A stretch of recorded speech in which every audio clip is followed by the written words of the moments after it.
kalau seandainya saya rangkum nih dari yang tadi kita sempat bahas, dalam membangun tim kerja yang solid dan efektif itu selain harus punya visi dan misi yang sama, tim harus membangun kedekatan emosional antar anggotanya dan juga menciptakan alur kerja komunikasi yang baik gitu ya, dan mengadakan evaluasi terhadap kinerja tim gitu ya Mbak kira-kira ya. Betul, hal-hal yang saya sebutkan tadi gitu ya, itu merupakan poin-poin penting menurut saya gitu untuk diterapkan dalam kita bekerja sama dengan tim. Oke.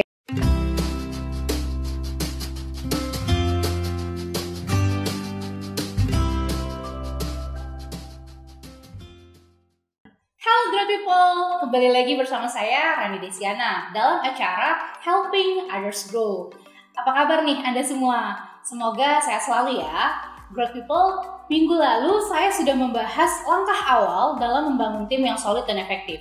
Nah, pada episode kali ini saya akan lanjutkan nih diskusinya tentang membangun tim kerja yang efektif dan solid, tentunya dengan narasumber yang sama, yaitu Mbak Hilda Siregar. Halo Mbak Hilda, apa kabar? Halo Mbak Rani, kabar baik Mbak? Mbak Rani sendiri gimana kabarnya? Alhamdulillah baik Mbak. Nah Mbak, dalam episode sebelumnya kan kita sempat membahas langkah awal untuk membentuk tim kerja yang solid dan efektif nih, yaitu harus mempunyai visi misi yang sama. Terus langkah selanjutnya seperti apa sih Mbak? Oke, baik Mbak. Jadi kalau untuk langkah selanjutnya ya, setelah antar tim itu memiliki visi dan misi yang sama, yaitu harus membangun kedekatan emosional antar anggota. Nah, tim yang solid itu ya biasanya tuh ciri khasnya adalah memiliki rasa kebersamaan yang tinggi nih di tiap anggota timnya. Kalau misalkan untuk membangun itu sih caranya bisa dimulai dari membangun kedekatan emosional antar tim. Contohnya nih, kita bisa mengadakan kegiatan bersama di luar konteks pekerjaan ya, misalkan outing, terus kemudian bisa makan bareng setelah jam kantor gitu. Nah, karena kenapa kedekatan emosional itu bisa dilakukan ketika kita sudah intens gitu ya, ngobrol bareng, bisa kita sharing juga di sela-sela jam makan siang gitu. Tujuannya sih lebih kepada untuk kita saling mengenal karakter dan sifat anggota. Nah, dari situ juga kita bisa membangun rasa saling percaya gitu. Kemudian dari rasa saling percaya yang dibangun dari obrolan personal tadi itu impact-nya mungkin akan nanti menular nih kepada pekerjaan, bidang pekerjaan gitu ya, sehingga tugas-tugas dapat terselesaikan dengan baik dan juga menghindarkan tim dari perpecahan atau konflik yang terjadi karena adanya anggota tim yang bekerja secara individualis gitu. Oke, berarti ini penting banget ya Mbak, kedekatan emosional gitu yang harus dibangun untuk menimbulkan rasa saling percaya dulu nih antar tim gitu ya. And then ada apa lagi tuh Mbak? Terus kemudian tuh kita juga perlu untuk mengatur flow kerja gitu ya, dengan membuat alur komunikasi yang baik. Nah, bila hal ini tidak dipandang secara serius, itu bisa membuat adanya miskomunikasi antar anggota tim. Hal tersebut tuh dikhawatirkan juga bisa mengundang perpecahan dan membuat kinerja tim menjadi lebih lambat. Oke. Mbak, cara menciptakan alur kerja atau alur komunikasi yang baik itu tuh seperti apa Mbak? Alur komunikasi yang baik itu pastinya setiap anggota harus mengerti tanggung jawab dan peran masing-masing di dalam tim, sehingga mereka mengerti kepada siapa gitu mereka harus meminta bantuan nih waktu ada masalah. Terus mereka juga tahu kapan sih dan kepada siapa harus membuat laporan, jadi job desk dan tanggung jawabnya tuh udah jelas gitu ya. Nah, adanya alur ini tuh membiasakan tim untuk saling berkolaborasi tuh dan membangun kekompakan secara perlahan. Berarti sebenarnya harus ada alur kerjanya tuh harus jelas. Jadi kita tahu gitu ya, kayak misalnya kita nih harus komunikasinya ke siapa nih ketika ada masalah di job desk-nya kita ini nih harus kolaborasinya dengan siapa gitu ya Mbak ya. Lalu yang terakhir yaitu kita perlu mengadakan evaluasi gitu terhadap tim kerja. Dengan melakukan evaluasi ini diharapkan kita bisa melihat secara objektif apa sih yang sudah dilakukan dan apa yang belum dilakukan gitu.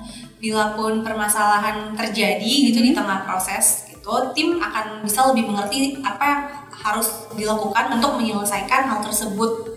Dan juga setelah evaluasi itu dilakukan, anggota tim juga bisa nih saling memberikan feedback untuk membantu anggota lainnya lebih berkembang lagi.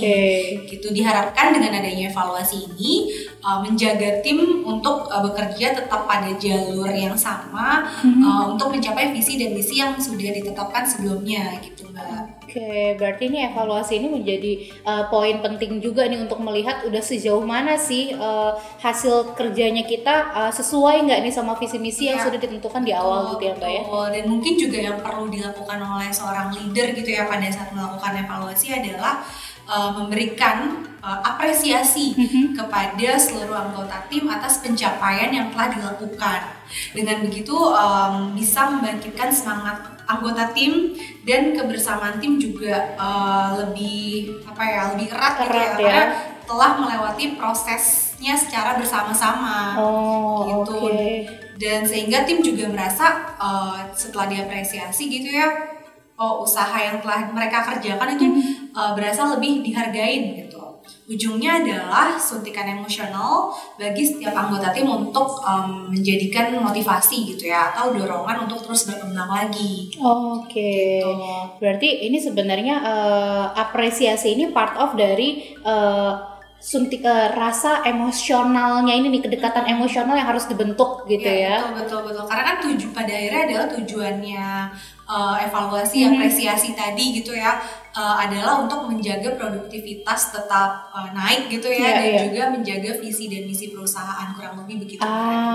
Oke. Baik Mbak Hilda. Jadi kalau seandainya saya rangkum nih dari yang tadi kita sempat bahas, dalam membangun tim kerja yang solid dan efektif itu, selain harus punya visi dan misi yang sama, tim harus membangun kedekatan emosional antar anggotanya dan juga menciptakan alur kerja komunikasi yang baik gitu ya, dan mengadakan evaluasi terhadap kinerja tim gitu ya Mbak, kira-kira ya.